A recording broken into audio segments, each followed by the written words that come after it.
A man who can't even stand is not fit to be a father. I watched my son shrink in his wheelchair as my daughter-in-law's words struck him down. She had the whole courtroom fooled, but she didn't know her perfect facade already had a crack. One I discovered in the whispers behind a little girl's door. She came to court to end his story, never imagining I was there to write her final chapter. This is the story of how I took back everything she tried to destroy. Harper leaned forward in her chair, a polished predator in a silk blouse.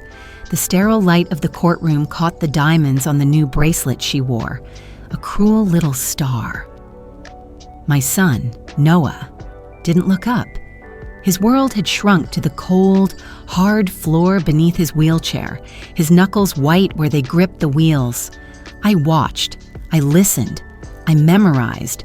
Cruelty has a sound, even in silence. Have you ever felt a rage so deep it turns completely quiet? Noah just kept his head down, a broken king on a broken throne. That day, I said nothing at all. The silence in the car on the way home was heavier than the silence in the courtroom. It was a hollow, ringing quiet, filled with everything that had been said and everything that hadn't. Noah wheeled himself to the window, staring out at the house he built. The maple wood, warm and golden in the late afternoon sun. He didn't see the beauty anymore. He only saw a battleground. A home is built with more than wood. I remember when this was just a field of grass and a stack of lumber. Noah's hands, strong and calloused, were never still. He'd sketch designs on napkins, plan joints in his sleep, wake up with the sun to the smell of sawdust. He didn't just build a house. He poured his soul into it. Harper was there then. She'd bring him lemonade, her laughter bright against the sound of his hammer. I watched her trace the lines of his muscles, her eyes full of a future I thought was real. She'd lean against a newly raised wall and say, "Our home, Noah, forever." Back then, her promises felt real. We all believed them. Then came the phone call. A frantic foreman, a collapsed structure, the sterile white walls of a hospital waiting room that smelled like bleach and fear. The doctor's voice was low, steady, and broke our lives into two distinct pieces, before and after. In those first few days, Harper held his hand. She kissed his forehead. She started to count the costs. I saw it in her eyes. The moment love turned into a calculation, the moment my son turned from a husband into a liability. Now, those memories are ghosts that haunt these rooms. The echo of her laughter feels like a mockery. The sunlight falling on the floorboards feels cold. Later that night, I sat at my old oak desk, the silence of the house pressing in on me. My fingers found their way to a small wooden box. Inside, resting on velvet, was a fountain pen. Not just any pen. It was maple, carved from a piece of scrap wood from this very house. Noah had spent weeks on it, polishing it until it felt warm and alive in my hand. My name, Janet, was engraved along its side in his perfect script. He gave it to me on my birthday, just before the accident, just before everything fell apart. I picked it up, feeling its familiar weight. A tool for a literature teacher, a gift from a son, a memory of a man who used to build things. He told me it was a gift, for me to rewrite my life. That pen felt like a promise in my hand, a promise of a new chapter. But Harper was still holding the ink, and she was writing a story of ruin.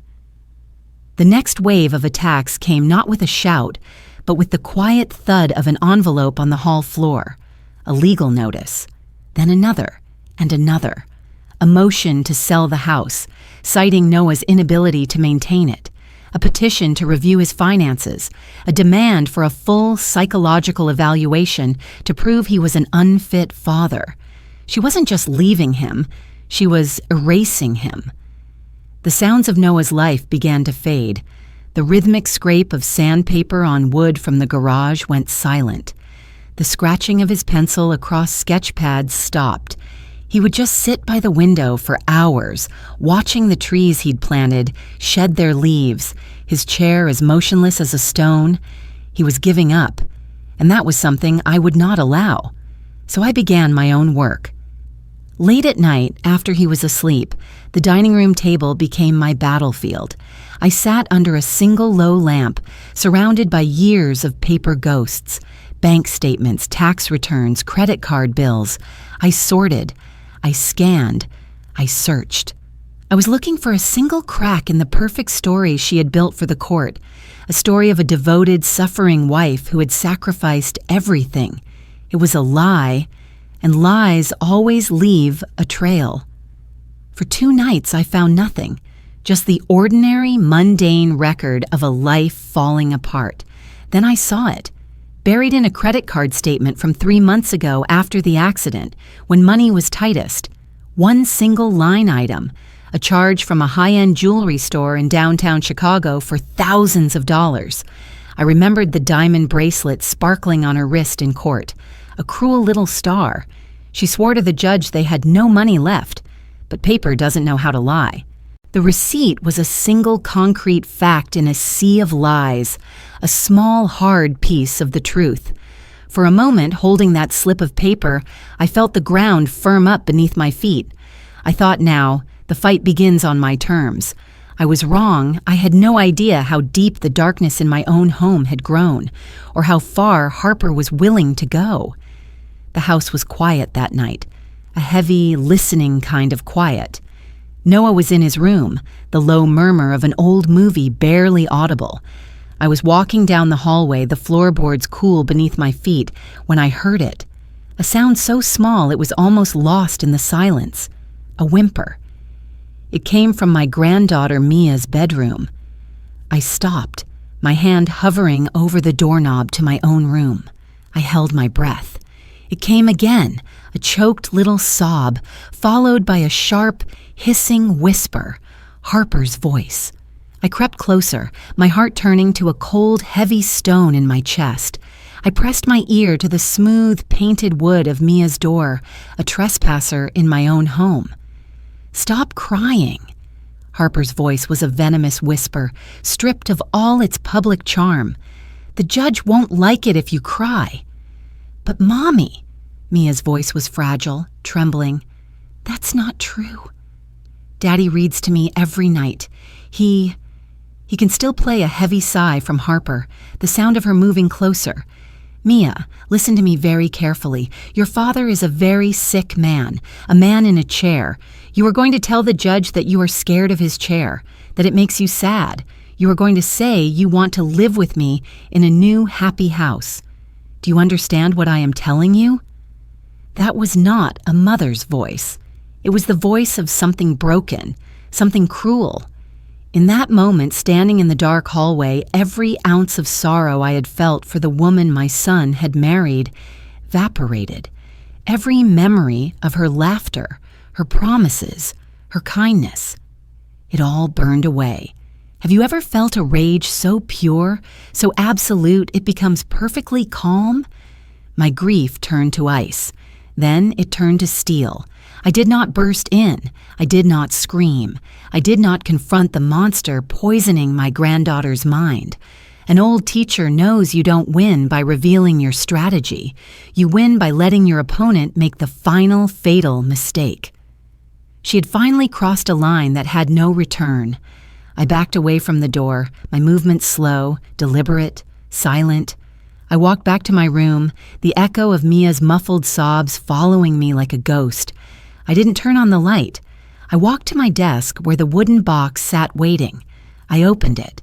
The maple fountain pen rested inside, gleaming softly in the moonlight from the window.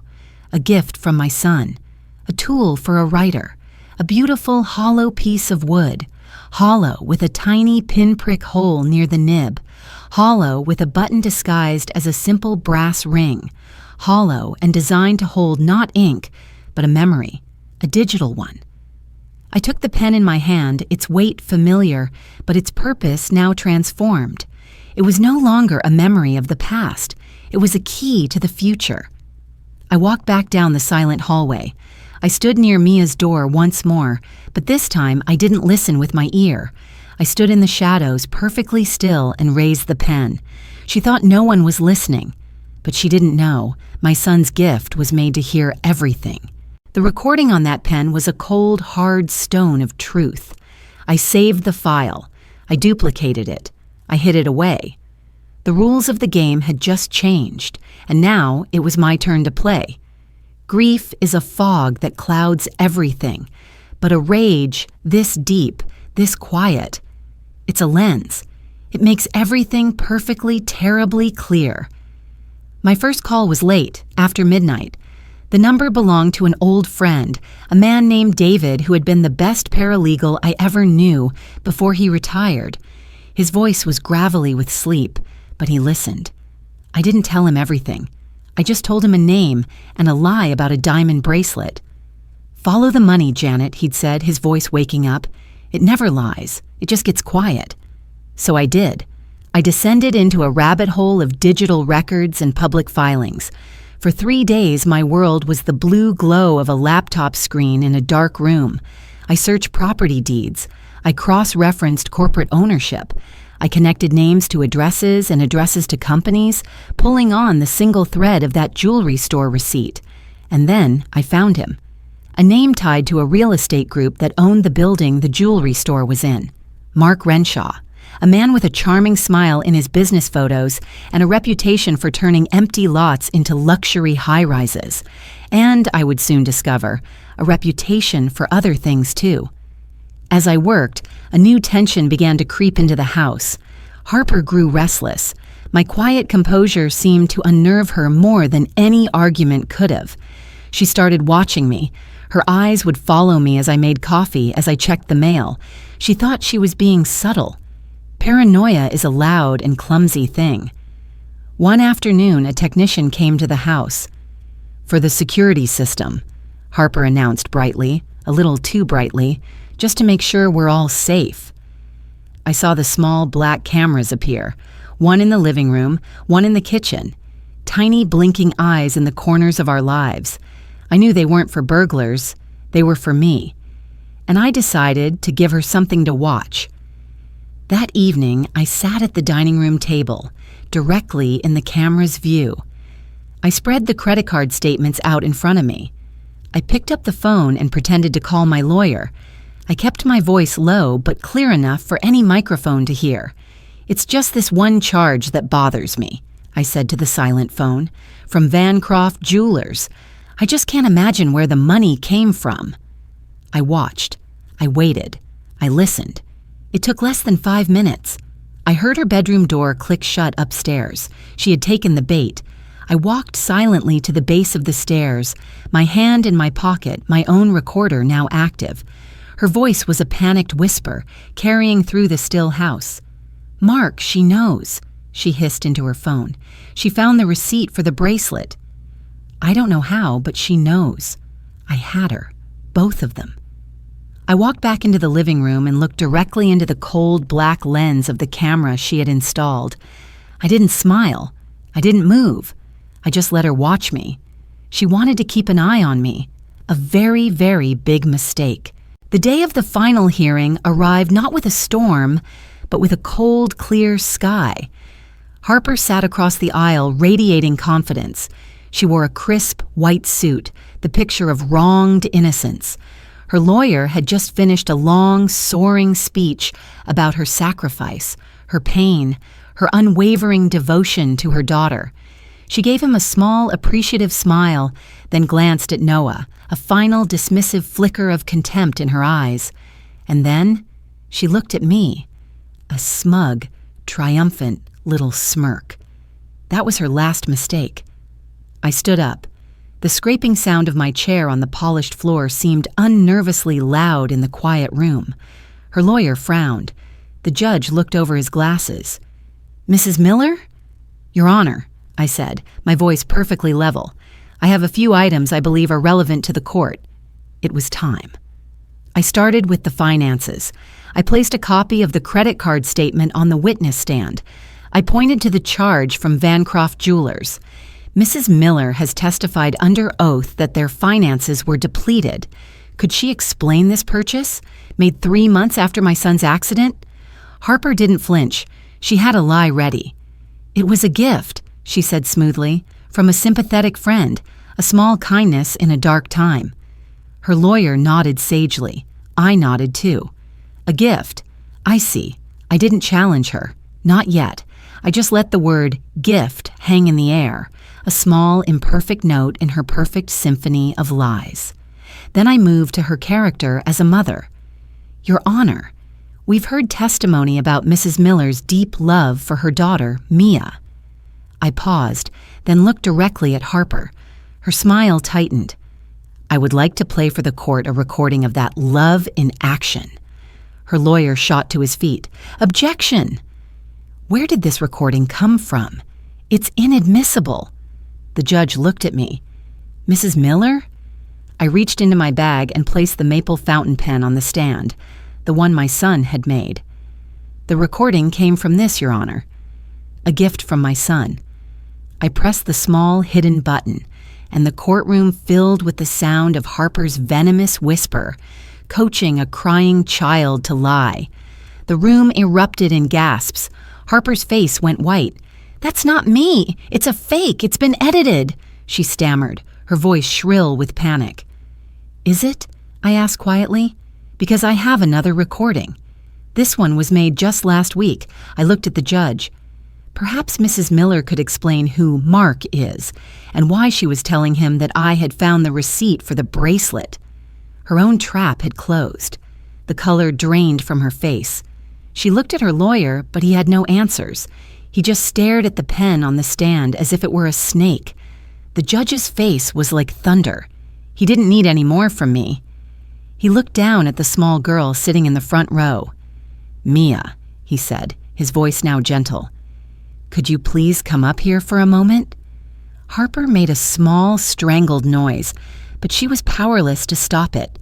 My granddaughter walked to the stand, her small hand clutching a stuffed bear. She looked terrified, but when her eyes met mine, I gave her a small, slow nod. You are safe. You are brave. The judge asked her a simple question. Mia, honey, what did your mommy tell you to say about your daddy? The room held its breath. Mia looked at Harper, then at Noah, then back at the judge. Her voice was a tiny whisper, but in the dead silence of that room, it was a cannon blast. Mommy told me to say I was scared of Daddy, she said, tears rolling down her cheeks. But it's not true. I'm not scared. I love my daddy. A child's truth is a powerful thing. It was over. Harper didn't scream or cry. She just collapsed inward. The life, the fight, the arrogance, all of it drained away, leaving behind a hollow, empty shell in a white suit.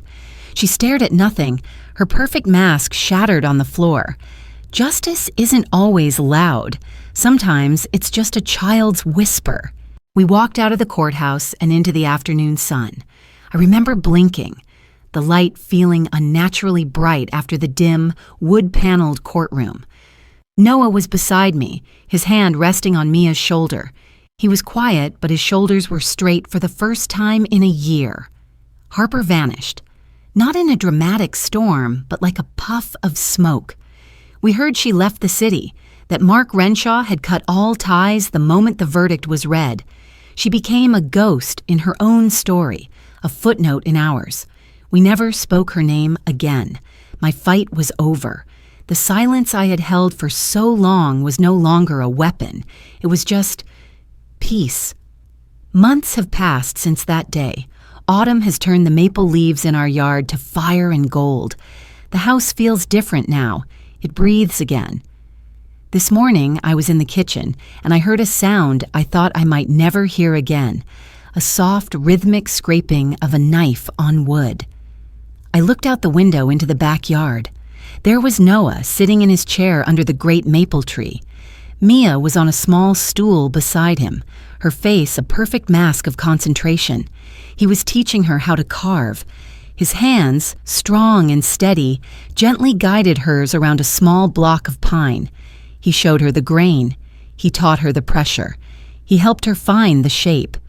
Between their hands, a small bird was slowly taking shape. Rough at first, then smoother with every patient stroke. They didn't talk much. They didn't have to. They were speaking a language of creation, of patience, of healing. The world had tried to break him with falling steel and cruel words. Love was rebuilding him with a block of wood and a child's quiet attention. A person's true strength is measured by what they build after the storm. I watched the sun dip lower, casting long, warm shadows across the grass, turning their hair to halos of gold. I saw my son smile, a real, easy smile that reached his eyes, and I saw my granddaughter, safe and whole, learning not about lies and fear, but about how to create something beautiful from a simple piece of the earth. A wound isn't an ending, it's a beginning. From the bottom of my heart, thank you for spending this time with me and listening. Every family has a story of quiet strength, and if you feel comfortable sharing, I would be honored to read yours in the comments below. I hope you'll subscribe to be here for the next one.